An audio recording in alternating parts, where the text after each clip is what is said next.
E aí, gente, um abraço para você que está ligado aqui nas nossas redes sociais da Itatiaia, no nosso conteúdo digital. Hoje, recebendo aqui uma pessoa bem especial, um convidado interessante para a gente conversar, o Gabriel Lima, que hoje ele é diretor executivo, né, da Liga Forte União, que é um dos blocos de clubes do Brasil. Passou um tempo no Cruzeiro também. Gabriel, obrigado por ter aceito o convite, que a gente sabe que você não é muito afeito às entrevistas, mas obrigado por ter topado bater esse papo aí com a gente. Imagina, um prazer aí, obrigado pelas palavras a gente gosta de falar quando tem coisa para falar, né? Então, não se expor demais de maneira desnecessária. Exato. Gabriel, eu queria que você começasse contando para a gente hoje qual é o seu papel, né, dentro da LFU. Como é que são suas rotinas diárias, quais são seus principais objetivos no cargo que você exerce hoje na LFU.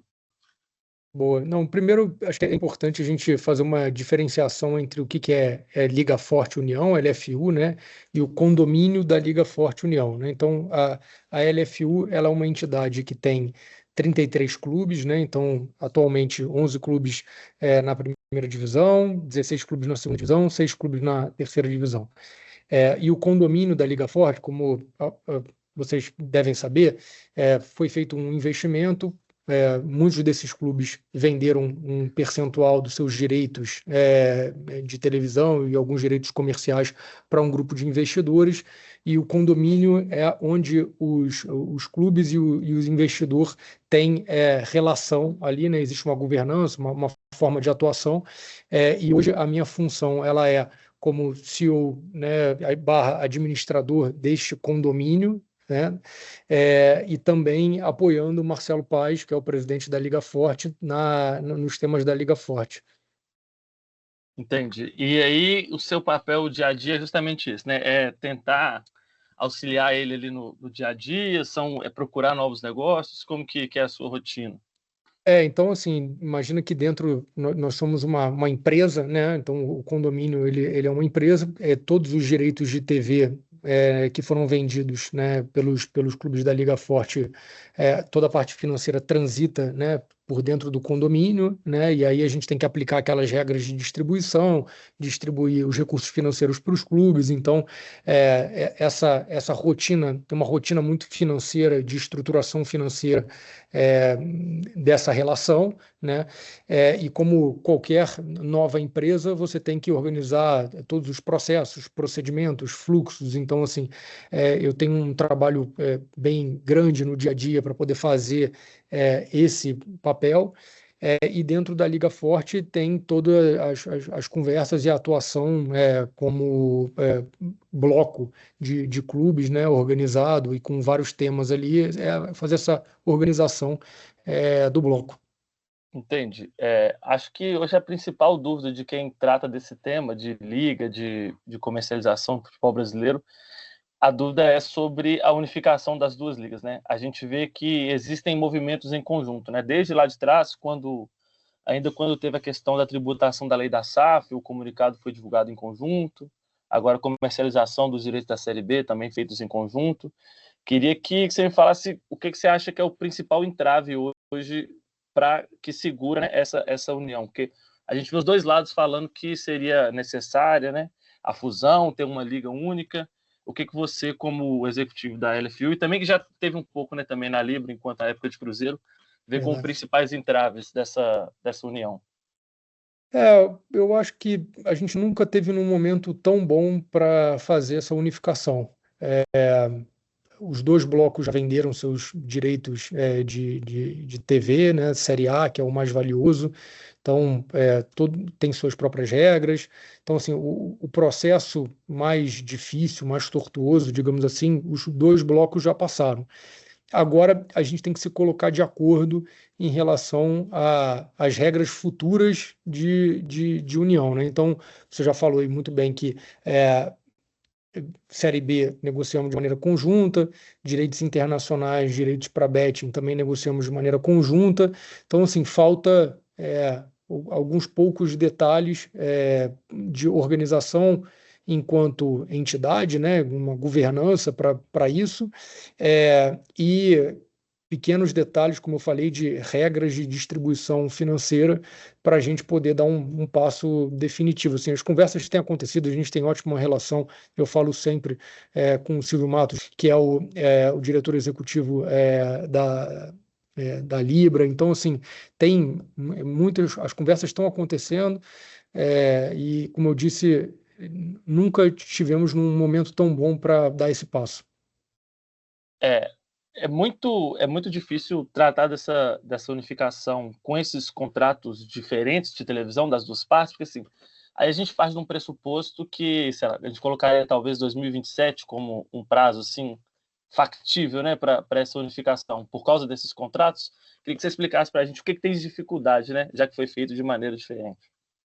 Não, eu acho que os contratos não são de forma nenhuma um entrave para isso, né? Então, cada grupo e cada entidade tem seus próprios contratos com as suas próprias regras.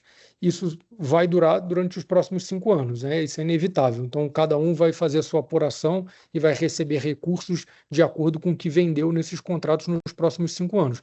O que é muito diferente de você organizar uma liga de fato e se colocar de acordo para organizar uma liga de fato, né? Então, eu acho que são temas separados. Como eu disse, temos nossas próprias regras, a Libra tem as próprias regras deles. Os próximos 5 anos, do ponto de vista comercial, né, o que for contrato de TV e repartição dos contratos de TV vão ser feitos seguindo as regras de cada um dos blocos. Agora, a gente tem que se colocar de acordo para como vai ser o futuro, né? Então, a ideia é que seja uma relação de longuíssimo prazo. Então, como é que vai ser o futuro, próximo ciclo de vendas, e a organização de fato de um campeonato esportivo, né? Então, aí é que está o X da questão.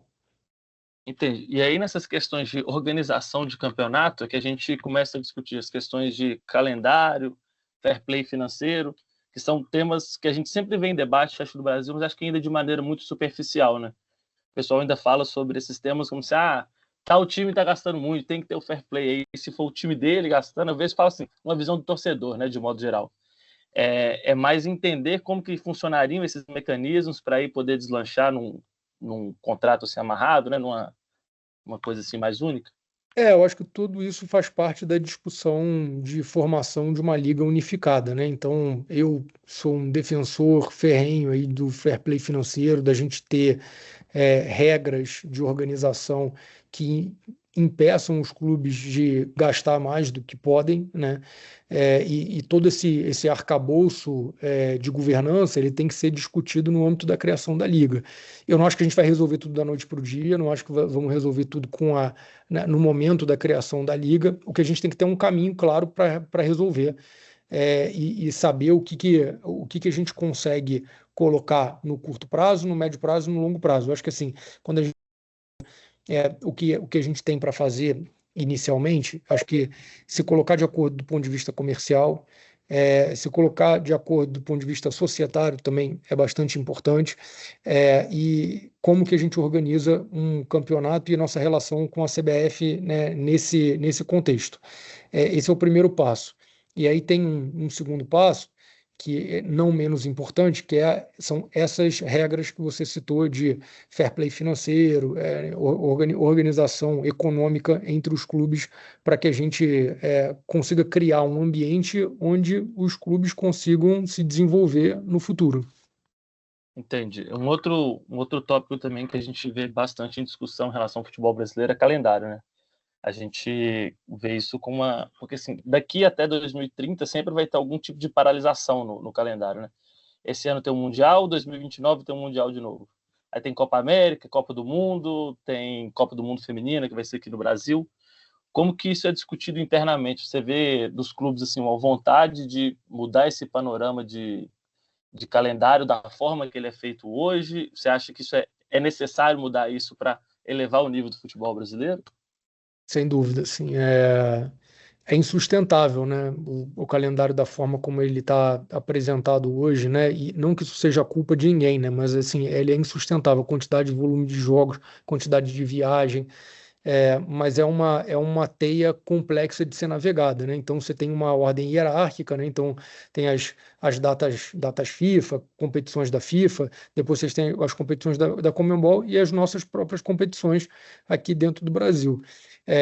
Isso tem sido objeto de discussão, mas eu diria que a gente ainda está num estágio inicial, assim, para chegar numa conclusão do que tem que ser feito do ponto de vista de estruturação de calendário no futebol brasileiro. Mas o fato é que esse modelo que a gente tem hoje, né, ele é insustentável para os clubes no longo prazo.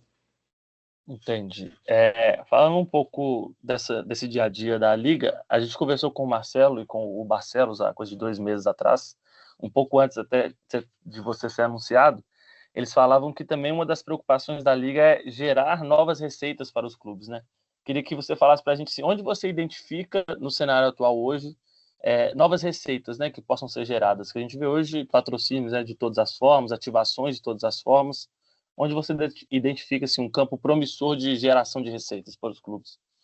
Eu acho que a partir do momento que você consegue unificar e criar uma liga de fato, existem muitas propriedades digitais que podem ser exploradas enquanto competição e que ajudam os clubes. Eu acho que tem muitas propriedades que são negociadas de maneira individual, que poderiam ser negociadas de maneira coletiva e que ajudariam a impulsionar essas receitas. Então, assim, a gente tem feito um trabalho aqui e em breve a gente vai apresentar aqui para os clubes, né, para os nossos clubes, que é um trabalho de identificação, aprofundamento e identificação do que seriam essas receitas e qual é o potencial máximo que a gente enxerga de captação dessas receitas, né? E isso colocado dentro de um cronograma é um trabalho que a gente tem feito aqui e que está em desenvolvimento, mas que ainda não tá concluído. Então, falar alguma coisa muito específica para você seria prematuro, eu diria. Entendi. Uma outra coisa que a gente vê também, o pessoal principalmente mais jovem cobrando, é a inserção, né, do Brasileirão em jogos eletrônicos.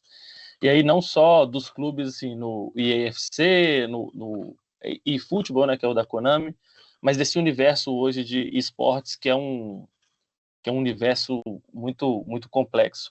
Como que você vê a possibilidade da entrada dos clubes, né, nesses jogos específicos de futebol e em outras parcerias? A gente vê, por exemplo, a NBA fazendo parceria com o pessoal do Fortnite, né, Minecraft também, que são coisas assim globais. Como que você vê a entrada dos clubes brasileiros nisso? Eu acho que aqui no Brasil a gente tem eu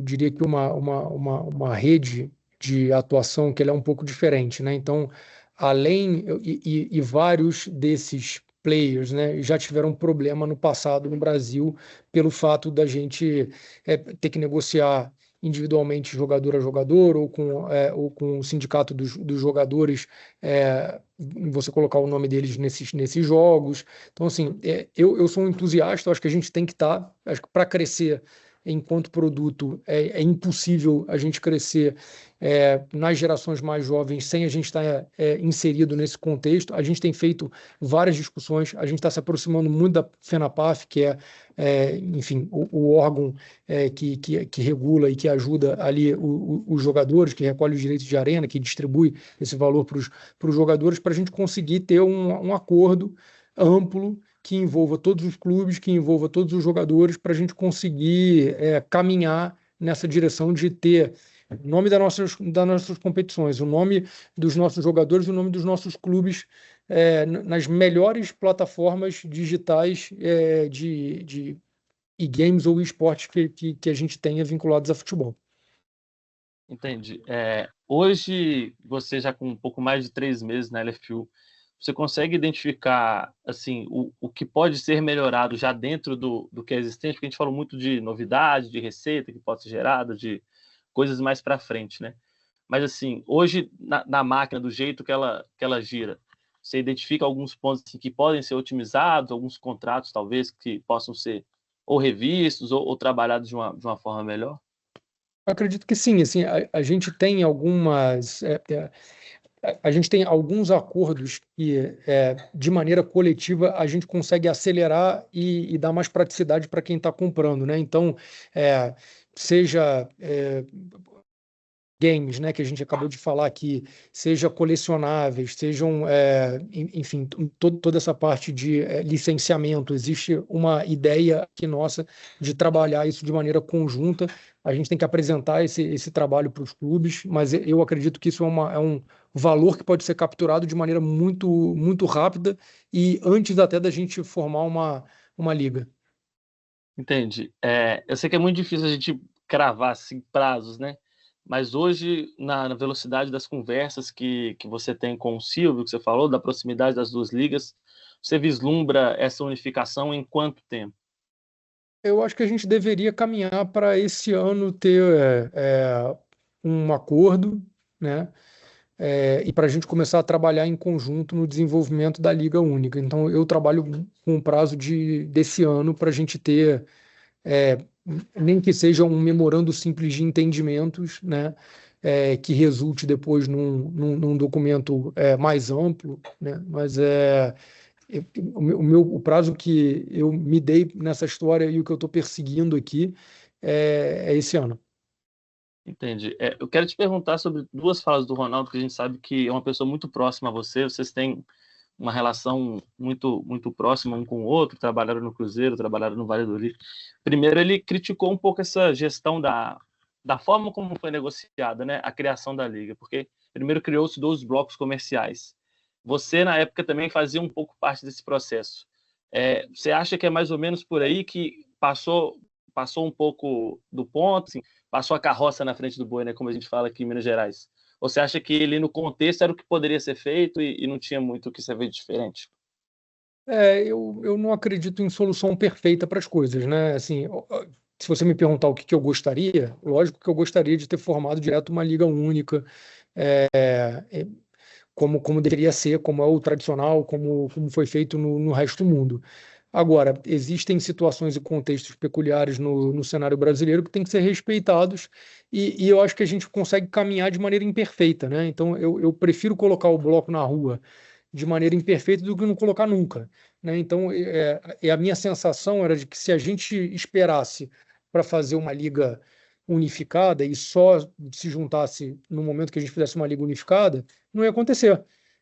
A gente já está discutindo até agora, ia ter passado o momento de venda dos direitos de TV, ia ter sido como foi no passado, os clubes vendendo de maneira individual. Então, eu acho que a gente deu passos na direção do correto, do que tem que ser feito, é, de maneira imperfeita, mas na direção correta. Eu nem vi Entendi. essa fala do Ronaldo nesse contexto, mas É, é, eu, eu, eu entendo a frustração, né? Eu sim. acredito que é uma frustração de todos. Se você perguntar hoje para os 40 presidentes dos clubes da Série A e da Série B, todos querem liga. Só que existem diferentes visões de como ela tem que ser feita, né?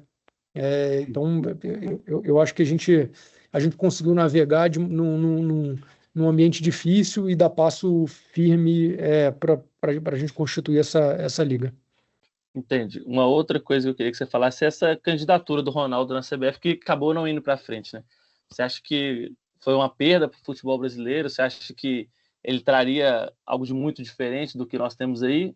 Ou você acha que para o momento foi o mais adequado ele recuar um pouco e talvez, quem sabe, ser candidato mais à frente? Não, assim, eu não me envolvo em temas políticos, sendo bem sincero. Assim, eu acho que a gente tem que trabalhar com o que tem. Eu represento aqui os clubes, eu represento a Liga Forte, o condomínio de clubes. A gente vai trabalhar com quem tiver na posição, mantendo a melhor relação, trabalhando pelo produto do futebol brasileiro para auxiliar no crescimento do futebol brasileiro. E eu não faço julgamento de valor nenhum de quem quer que esteja à frente da CBF. Meu trabalho é um trabalho técnico, e eu pretendo que continue dessa forma. Entendi. E como que é hoje a relação da LFU com a CBF? Boa, sem nenhum tipo de de problema, de estresse. Então, a gente tem trabalhado de maneira conjunta, os calendários, né, são construídos de maneira conjunta, tem uma relação excelente, eu diria, com a CBF hoje. Entendi. A gente sendo daqui de Minas também é impossível não citar o fato que você passou pelo Cruzeiro, você fez um trabalho aqui extenso de quase 2 anos. Queria que você ainda acompanha o Cruzeiro, ainda tem algum tipo de contato com o pessoal que está aqui? Como que é hoje em dia essa relação sua com o Cruzeiro? Ah, cara, pô, tenho um carinho muito, muito grande pelo Cruzeiro. Eu acompanho a maioria dos jogos. Torço muito para o Cruzeiro alçar voos maiores e voltar para o patamar de brigar por título, de brigar por coisa grande. Eu sou muito grato, né, ao Cruzeiro pelo que ele fez por mim, na minha carreira, assim, foi inesquecível a passagem no Cruzeiro. Então é impossível não ter um carinho. Meus filhos torcem para o Cruzeiro, estão sempre ligados. Então, assim, pô, eu não tenho nenhuma palavra ruim para o Cruzeiro, nem para o Pedro.